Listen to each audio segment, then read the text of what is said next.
আচ্ছা, সম্প্রতি আজকের পত্রিকার একটি ভিডিও রিপোর্ট আপনাদের চোখে পড়েছে কি, যেখানে একটি বিশেষ রাজনৈতিক আখ্যান বা বলা যায় রাজনৈতিক ভাবমূর্তি গড়ার চেষ্টা তুলে ধরা হয়েছে। শিরোনাম অন্য এক তারেক রহমান। তো আজকের এই আয়োজনে আমরা ঠিক এই রিপোর্টটাই একদম বস্তুনিষ্ঠভাবে ব্যবচ্ছেদ করে দেখব। আমরা দেখব এই নির্দিষ্ট মিডিয়া সোর্সটিতে আসলে কি দাবি করা হচ্ছে আর কিভাবে একজন নেতার ইমেজ বিল্ড আপ করা হচ্ছে। এখানে বলে রাখা ভালো, আমরা কিন্তু কোনো পক্ষ নিচ্ছি না, ঠিক আছে? আমরা শুধু দেখব এই আখ্যানটা কিভাবে ধাপে ধাপে তৈরি হলো। চলুন শুরু করা যাক।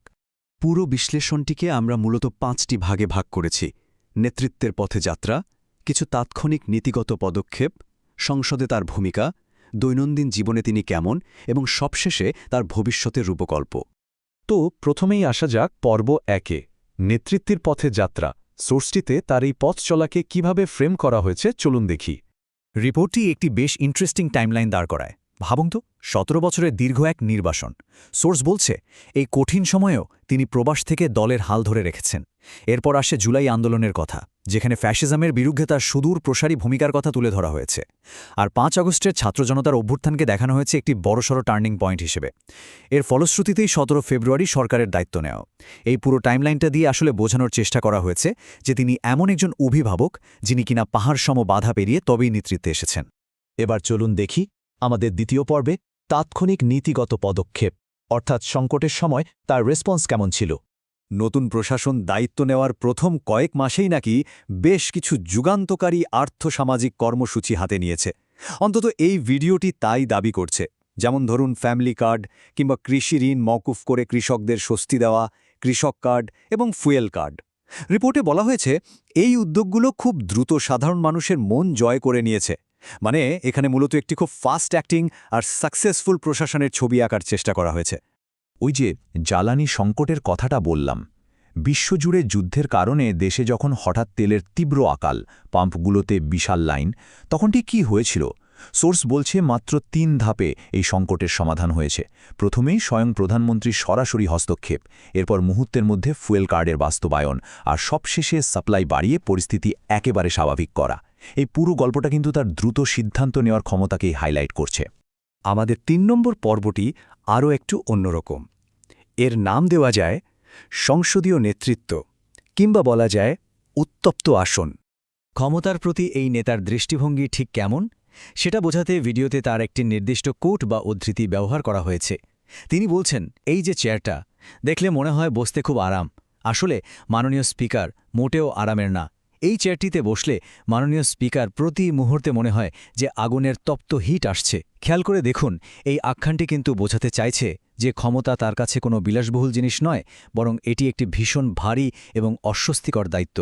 সংসদে তার ভূমিকা নিয়ে একটি দারুণ দ্বৈতচিত্র বা ডুয়াল ইমেজ তুলে ধরা হয়েছে। ব্যাপারটা এমন যে একদিকে জনস্বার্থের প্রশ্নে তিনি নিজের দলের মন্ত্রী এমপিদের উপর বেশ কড়া, একেবারে কঠোর নির্দেশনা দিচ্ছেন, কিন্তু অন্যদিকে দেশের উন্নয়নের স্বার্থে বিরোধী দলের নেতাদের সাথেও হাসিমুখে একাত্ম হয়ে কাজ করতে প্রস্তুত তিনি। অর্থাৎ দলমত নির্বিশেষে একজন ভারসাম্যপূর্ণ রাষ্ট্রনায়কের ইমেজ প্রতিষ্ঠা করার একটা স্পষ্ট প্রয়াস আমরা এখানে দেখতে পাচ্ছি। চলে এলাম পর্ব ৪-এ। এটি হয়তো এই রিপোর্টের সবচেয়ে আলোচিত দিক: দৈনন্দিন ব্যক্তিসত্তা আর ভিআইপি প্রোটোকল ভেঙে ফেলা। সাধারণত আমাদের দেশে ভিআইপি মুভমেন্ট বলতে চোখের সামনে কী ভাসে? কড়া প্রোটোকল, রাস্তাঘাট একদম ফাঁকা, তাই তো? কিন্তু সোর্সটি দাবি করছে এখানে চিত্রটা সম্পূর্ণ উল্টো। বলা হচ্ছে তিনি ইচ্ছে করেই ভিআইপি মুভমেন্ট এড়িয়ে চলছেন, সাধারণ মানুষের মতোই ট্রাফিক জ্যামে বসে থাকছেন, আবার কখনো বা এক অফিস থেকে আরেক অফিসে হেঁটেই চলে যাচ্ছেন। মূলত ক্ষমতার শীর্ষবিন্দুর সাথে সাধারণ মানুষের একটা ডিরেক্ট কানেকশন তৈরির চেষ্টা করা হচ্ছে এখানে। আচ্ছা, এবার একটা খুব মজার সংখ্যায় আসি, ১৫০। হ্যাঁ, মাত্র ১৫০ টাকা। ভিডিওটি বলছে প্রধানমন্ত্রীর কার্যালয়ে এখন থেকে প্রতিজনের দুপুরের খাবার আর বিকালের নাস্তার বাজেট নাকি মোটে এই ১৫০ টাকা। এই ব্যাপারটা যে সামাজিক মাধ্যমে কতটা সাড়া ফেলেছিল তা তো আমরা সবাই জানি। প্রশাসনে যে মিতব্যয়িতার দাবি করা হচ্ছে, এই ছোট কিন্তু স্পেসিফিক সংখ্যাটি সেটাকে আরও অনেক বেশি বিশ্বাসযোগ্য করে তুলেছে। এই মিতব্যয়িতার পাশেই আরেকটা সংখ্যা বেশ বড় করে দেখানো হয়েছে, ১৬ থেকে ১৭। দাবি করা হচ্ছে প্রতিদিন ১৬ থেকে ১৭ ঘণ্টা অফিসে সময় দিচ্ছেন তিনি, মানে নির্ধারিত অফিস আওয়ারের চেয়েও অনেক বেশি। এই ডেটাটা মূলত এমন একজন অক্লান্ত পরিশ্রমী নেতার ইমেজ তৈরি করে যিনি দেশের জন্য নিজের আরাম আয়ের সব বিসর্জন দিয়েছেন। আর এই সাধারণ মানুষের নেতা ন্যারেটিভটাকে একদম শক্তপোক্ত করতে ভিডিওটিতে পরপর বেশ কিছু খণ্ডচিত্র দেখানো হয়েছে, যেমন ধরুন প্লেন থেকে নিজের লাগেজ নিজে নামানো, নিজের হাতে কোদাল দিয়ে খাল কাটা, আবার তরুণদের উৎসাহ দিতে দিব্যি গো কার্ট চালানো। এখানেই শেষ নয়, সাধারণ দর্শকদের সাথে হলে বসে সিনেমা দেখা বা ভিড়ের মধ্যে ঢুকে শ্রমিকদের সাথে হাত মেলানোর মতো ঘটনাও তুলে ধরা হয়েছে। এই প্রতিটি ঘটনায় কিন্তু খুব সূক্ষ্মভাবে একটা মেসেজ দেয়, তিনি ক্ষমতার আড়ম্বরকে পাত্তা দেন না, তিনি সাধারণের মাঝেই একজন। সব শেষে আমরা চলে এসেছি আমাদের শেষ পর্বে, ভবিষ্যতের রূপকল্প আর এর আদর্শিক শিকড়। এখানে ২৫শে ডিসেম্বরের একটি গণসংবর্ধনার উদ্ধৃতি দেওয়া হয়েছে। বলা হয়েছে, আসুন আমরা সেই কাজ করব, অর্থাৎ কাজ করব দেশ সবার আগে বাংলাদেশ। খুব ছোট, খুব সিম্পল, কিন্তু এর ইম্প্যাক্ট অনেক গভীর।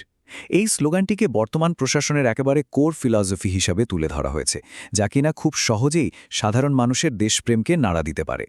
যে কোনো রাজনৈতিক আখ্যানের একটা বড় কাজ হল নিজের বৈধতা বা লেজিটিমেসি তৈরি করা। খেয়াল করবেন, সোর্সটি কিন্তু বর্তমান প্রশাসনকে একদম সরাসরি ১৯৭১ সালের গণতান্ত্রিক আদর্শ এবং শহীদ জিয়ার যুদ্ধকালীন আহ্বানের সাথে কানেক্ট করেছে। অর্থাৎ বোঝানো হচ্ছে যে বর্তমানের এই কাজগুলো কোনো বিচ্ছিন্ন ঘটনা নয়, বরং এটি সেই ঐতিহাসিক স্বাধীনতা সংগ্রামেরই একটা চলমান রূপ। তো এই পুরো সোর্স মেটেরিয়ালটি বিশ্লেষণ করার পর আমাদের সামনে আসলে একটা অনেক বড় প্রশ্ন এসে দাঁড়ায়। এই যে আমরা এতক্ষণ দেখলাম মিতব্যয়ী হওয়া, ভিআইপি কালচার ভেঙে সাধারণ মানুষের কাতারে নেমে আসার যে প্রচার, এটা কি সত্যিই আমাদের রাজনৈতিক সংস্কৃতির কোনো স্থায়ী পরিবর্তনের ইঙ্গিত দিচ্ছে, নাকি এটি শুধুই জনসমর্থন আদায়ের জন্য খুব সতর্কতার সাথে সাজানো একটি পপুলিস্ট কৌশল? যে কোনো মিডিয়া ন্যারেটিভ বিশ্বাস করার আগে আমাদের সবাইকে কিন্তু এই ক্রিটিক্যাল প্রশ্নগুলো করতেই হবে। সোর্সটি একটি নির্দিষ্ট ছবি আঁকতে চেয়েছে ঠিকই, কিন্তু এর দীর্ঘমেয়াদী বাস্তবতা তো সময়ই বলে দেবে। কি মনে হয় আপনাদের? একটু ভেবে দেখবেন।